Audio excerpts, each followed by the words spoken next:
نور أطل على الحياة رحيما۔ معزز سامعین گرامی قدر، سیرت النبی کے حوالے سے نبی کریم صلی اللہ علیہ وسلم کے بچپنے کے چند واقعات آپ کی خدمت میں پیش کیے تھے۔ ہم یہاں پہ پہنچے تھے کہ نبی کریم صلی اللہ علیہ وسلم کی والدہ کی وفات ہوئی۔ نبی کریم صلی اللہ علیہ وسلم بار بار اپنی والدہ کی قبر کی طرف جاتے تھے۔ آپ خود تصور کیجئے، ایک 6 سال کا بچہ جس کو صحرا کے اندر خود گڑھا کھود کر خود اپنی والدہ کی تکفین کا، تجہیز کا اور میت کے دفن کا سارا کام خود سر انجام دینا پڑے، اس بچے کی کیفیت کیا ہو سکتی ہے۔ بعض روایات کے اندر یہ بات ملتی ہے کہ دادا عبد المطلب بھی اس سفر میں ہمراہ تھے، اور بعض روایات کے اندر دادا عبد المطلب اپنے پوتے کو لینے کے لیے وہاں پر آئے۔ دونوں روایات اگر ان میں آپس میں تطبیق کی جائے تو یہ بات بنتی ہے کہ مقام ابوا سے دادا عبد المطلب نے نبی کریم صلی اللہ علیہ وسلم کو اپنے ہمراہ لیا، ام ایمن کے ساتھ دوبارہ مکہ کی طرف لے کر چلے گئے۔ نبی کریم صلی اللہ علیہ وسلم کو پہلا غم اپنی رضائی والدہ 2.5 سال کی عمر میں حقیقی والدہ کے پاس چھوڑ گئی۔ 2.5 سال کا بچہ انہی کو اپنی والدہ سمجھتا تھا، لیکن والدہ کی محبت، سایہ، عاطفت آیا۔ 6 سال کی عمر میں والدہ اس دنیا سے چلی گئی۔ اب دادا نے کفالت کو سنبھالا اور بڑا عمدہ سنبھالا۔ صحیح روایات کے اندر یہ بات آتی ہے کہ دادا عبد المطلب اس وقت آپ کو پتہ قریش کے سردار تھے، بڑی شان و شوکت والے تھے۔ ان کا جو قالین تھا وہ خانہ کعبہ کے سائے میں بچھتا تھا، خانہ کعبہ کے سائے میں ان کا قالین بچھایا جاتا تھا۔ عبد المطلب کا کوئی بیٹا اس قالین کے اوپر نہیں تھا بیٹھتا، عزت کی وجہ سے، احترام کی وجہ سے۔ لیکن نبی کریم صلی اللہ علیہ وسلم کم عمری میں تھے، بچہ ہونے کے باوجود وہ بھاگتے ہوئے آتے، جہاں پہ ان کے دادا نے بیٹھنا ہوتا عین اسی جگہ آ کر بیٹھ جاتے۔ چچا تیزی سے آگے بڑھتے کہ اس کو پکڑ کر اس جگہ سے اٹھا دیا جائے، تو دادا عبد المطلب اپنے بیٹوں کو کہتے، محمد صلی اللہ علیہ وسلم کو میرے قالین پہ بیٹھنے سے مت روکیے، یہ بڑی شان والا ہوگا، یہ بڑی عظمت والا ہوگا۔ میں نے اس کا نام محمد اس لیے رکھا ہے کہ دنیا جہان میں اس کی تعریف ہو، اس کی توصیف ہو، اس کی نعت کو بیان کیا جائے۔ دادا اپنے پوتے سے محبت کر رہے ہیں، اور بعض روایات کے اندر یہ بات آتی ہے کہ عبد المطلب نے اپنے کسی بیٹے سے اتنی محبت نہیں کی جتنا محمد رسول اللہ صلی اللہ علیہ وسلم سے کی، حتیٰ کہ دادا کے بعض اشعار ان کی محبت میں، جو آپ یہ کہہ لیجئے کہ شرابور یا محبت کے اندر غوطہ زن، ان جذبات کا اظہار بھی عربی زبان میں ان کے اشعار میں موجود ہے۔ ہوا کیا، نبی کریم صلی اللہ علیہ وسلم کو دادا چھوٹی عمر میں کہہ رہے ہیں، وہ جاؤ ذرا میرے اونٹ لے کے آؤ۔ 6 7 8 سال کا بچہ اونٹوں کے ساتھ کھیلنا شروع ہو گیا، تخیر ہو گئی، کچھ تخیر ہوئی، دادا پریشان ہو گئے، اور کیا الفاظ کہے۔ آج عربی لغت میں اس شعر کو بڑی اہمیت حاصل ہے، کیونکہ شعر کس کا؟ دادا کا، اور کہا کس کے بارے میں جا رہا ہے؟ نبی محترم کے بارے میں۔ ربی ردا راکبی محمدا، ربی ردا راکبی محمدا، ردہ لی وسنا عندی یدا۔ کیا مطلب؟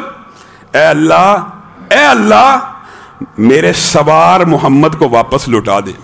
سوار سے مراد یہاں پہ تاریخ نگاروں نے بڑا دلچسپ تبصرہ کیا کہ یہاں پہ وہ شاہ سوار مراد نہیں ہے، یہاں پہ وہ گھوڑے یا اونٹ کا سفار مراد نہیں ہے، یہاں پہ عبد المطلب اپنے پوتے کی محبت میں کہہ رہے ہیں، میرے کندھے پہ سواری کرنے والے محمد کو واپس لوٹا دیجیے، یعنی میرا سوار جو ہے، جو میرے اوپر سوار ہے، اللہ ایک مرتبہ لٹا دیجیے اور میرے پہ یہ احسان کر دیجیے۔ اور جب نبی کریم صلی اللہ علیہ وسلم واپس آئے تو کہنے لگے، آپ جب گم گئے تھے میرے دل میں وہ محبت، وہ درد بیدار ہوئی جو اگر کسی ماں کا بچہ گم جائے وہ بیدار ہوتی ہے۔ اور ایک اور بات میں آپ کے سامنے کوشش یہ کر رہا ہوں کہ سکہ روایات، صحیح روایات آپ کے سامنے رکھی جائیں، لیکن جہاں جہاں پہ بعض روایات میں ضعف ہے وہ بھی بیان کرتا جا رہا ہے۔ وَوَجَدَكَ ضَالًّا فَهَدَىٰ کی ایک تفسیر بعض کمزور درجے کی روایات میں یہ بھی ملتی ہے کہ یہ وہ واقعہ ہے کہ جب نبی کریم صلی اللہ علیہ وسلم گم گئے، اور بعض نے کہا یہ وہ واقعہ ہے جب حلیمہ لے کے آئی تھی اور نبی کریم کچھ دیر کے لیے غائب ہو گئے تھے، تو عبد المطلب نے ہرکارے دوڑائے تھے کہ محمد صلی اللہ علیہ وسلم کو ڈھونڈ کے لایا جائے۔ تو جب یہ نبی کریم صلی اللہ علیہ وسلم راستہ گم ہو گئے تو یہ قرآن پاک کی اس آیت کی یہ تفسیر بھی کی جاتی ہے، اللہ رب العزت نے ان کو راستہ ملایا، دادا سے واپس ملا دیا۔ اب دیکھیے پے در پہ غموں کی انتہا ہے۔ اماں حلیمہ سے جدائی، اصلی والدہ کے پاس، اصلی والدہ سے انسیت محبت کا پیدا ہونا، والدہ کی روانگی۔ یہاں پہ صرف 2 سال دادا نے پرورش کی، اللہ رب العزت نے دادا کو بھی اپنے پاس بلا لیا، صرف 2 برس۔ اور عبد المطلب اپنی بیماری کے عالم میں یہ بات جج کر گئے تھے کہ میں دنیا سے جانے والا ہوں۔ یہ بھی ایک لمبا چوڑا باب ہے۔ انہوں نے اپنے بیٹوں کو کہا تھا میرے بارے میں مرثیہ کہیں، انہوں نے مرثیہ کے اس کی تفاصیل سیرت نبی امام ابن کثیر کی جو ہے اس کے اندر لکھی ہوئی ہے، وہ اشعار بھی موجود ہیں جو آپ کے چچاؤں نے آپ کے دادا کی وفات سے قبل ہی ان کو پڑھ کے سنائے۔ مرثیہ نگاری آپ کو پتا ہے عرب کلچر کا ایک حصہ تھا، وہ آپ کو سنایا گیا۔ تو نبی کریم صلی اللہ علیہ وسلم کے دادا جب بیمار ہوئے نا تو آپ نے ابو طالب کو بلایا اور کہا میری بات سنو، میرے سے ایک وعدہ کرو۔ ابو طالب نے کہا کیا وعدہ؟ آپ یہ دیکھیے عبد المطلب خود ان کو اندازہ ہے عبد المطلب کی یہ محبت بلا وجہ نہیں ہے، یہ بھی مورخین نے لکھا ہے۔ آپ کو پتہ ہے ہاشم ان کو مدینہ چھوڑ آئے تھے، آپ کے سامنے یہ سارا تفصیلی واقعہ رکھا تھا۔ عبد المطلب کی پرورش کس نے کی تھی؟ چچا نے کی۔ وہی تاریخ اپنے آپ کو دہرا رہی ہے، اور عبد المطلب کا مطلب بھی آپ کے سامنے رکھا تھا کہ وہ اپنے چچا کے آگے پیچھے پھرتے تھے۔ وہ کہتے ہیں یہ مطلب کے غلام ہیں، یعنی ہاشم سے نہ پکارا گیا، آپ کو آپ کے چچا کے نام سے پکارا گیا۔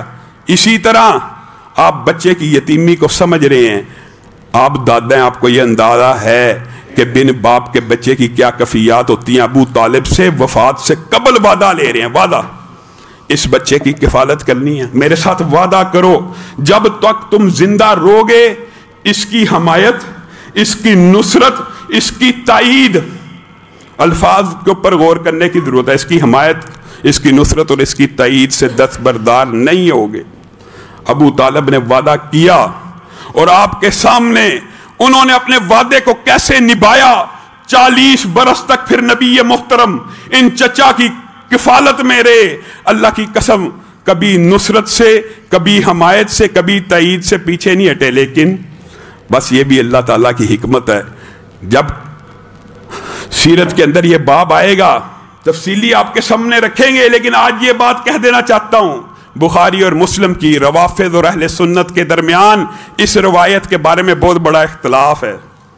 سارے اہل سنت کے مصادر میں، مراجع کے اندر، بخاری میں، مسلم کے اندر صحیح ترین احادیث میں الفاظ موجود ہیں۔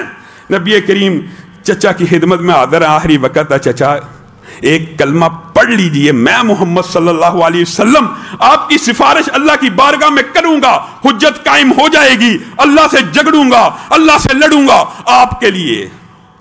پاس قریش مکہ کھڑے ہیں، بس آخری الفاظ یہ نکلے کہ اپنے باپ دادا کے دین پر دنیا سے جا رہا ہوں۔